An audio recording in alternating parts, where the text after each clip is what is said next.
So this day starts out real nice. We have some beautiful visibility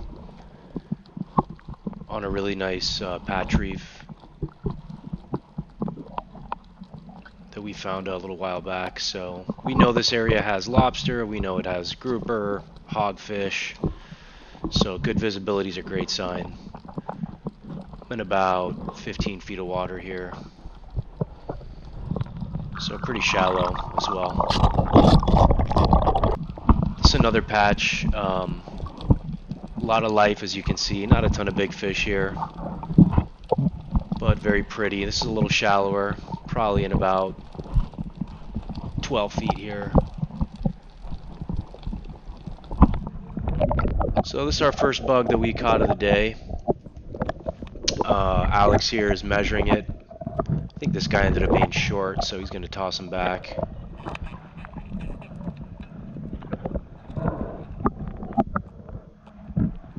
Yep, so he's going back home.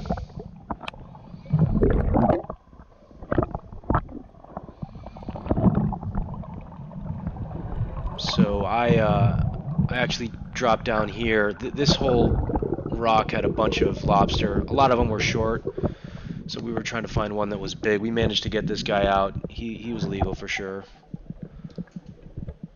So I was able to snag him here. No glove, which is never fun, but got the job done. It's a little deeper here. It's about 20 feet. Maybe 22 feet, something like that. Not too deep.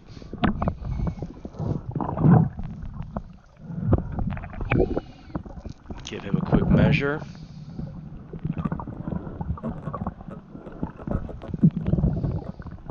He is good to go.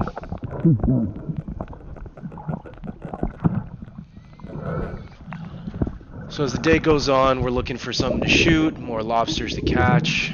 I'm always looking under holes for groupers, dog snapper, things like that. So I find another little bug here. Turned out to be legal also. I didn't have my net, so I was trying to figure out a way to get him. So I ended up trapping him right there and just grabbing him with my hand. Managed to get him out of there, which is always fun.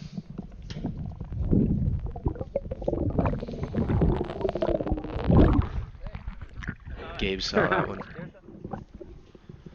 So again, just looking for something to shoot. Some lobster, if they're around. Always looking for a grouper. Nothing today.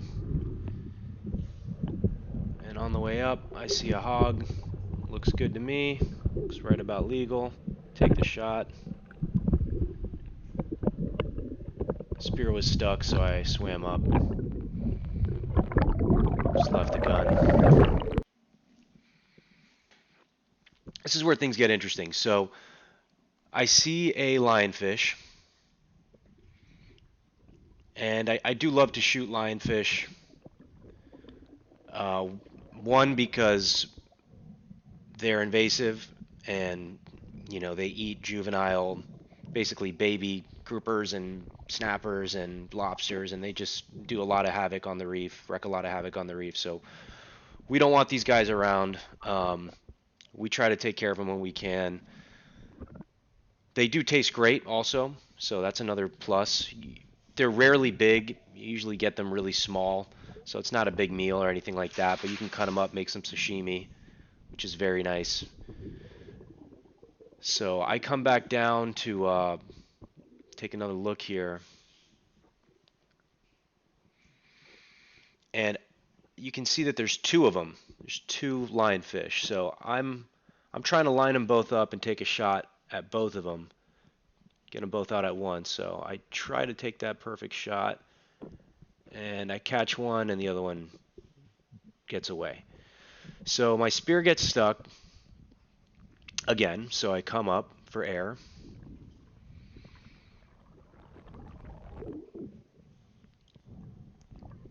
Probably in about 18 feet here, pretty shallow.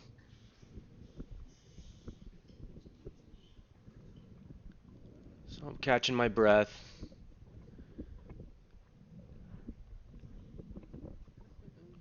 Waiting for a good time. So as I come back down, checking to see where the boat is.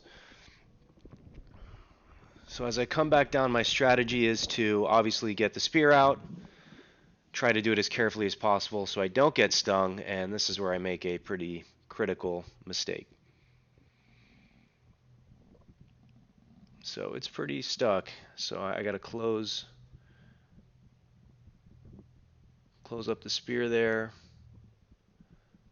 Gotta fit it through the hole that it went through. It comes right out, and then I just pulled a little too hard there. And you can see I checked my hand real quick. I knew something was wrong. I knew I got stung. So I come up and I am not happy. Not happy at all.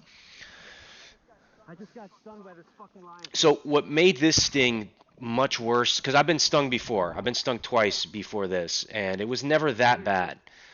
What made this sting much worse than the others is it actually stung me in two separate places. So two of the barbs went into my hand. It started paralyzing my hand immediately. I started to feel extreme sharp pain in my hand immediately, which I hadn't felt in the other two stings that I had. So it was definitely different. I didn't realize at this moment that I had been stung in two separate spots, but I knew that it hurt. And as I'm talking right now, I'm touching my hand where I got stung. This is a year ago now, and it's still sensitive where it stung me. My hand is like paralyzed. Seriously, it stung me. And it still itches a little bit where it stung me a year later. So these guys are trying to get to me as quickly as possible because I'm telling them I'm in a lot of pain. And I'm just trying to get back in as quickly as possible and not get stung again. I was wearing Rife gloves, the nice Rife gloves, and they're supposed to be cut resistant, puncture resistant, all that. It went right through those gloves like butter. I mean, zero resistance directly into my hand. Very, very painful. And at this point, it's starting to go up my arm and almost up to my shoulder. So you can see here, you can see it's starting to swell up a little bit. Shit hurts like hell. And the little piss stream from the engine, the warmth of that water actually really helps. Warm water really helps. Warm water's what you need, not cold. And it was helping a little bit, not much, but a little bit. So you can see my hand starting to swell up a little more here. You can see my knuckles starting to get hidden compared to my other hand. Pretty obvious that something's wrong. And I actually couldn't even drive properly.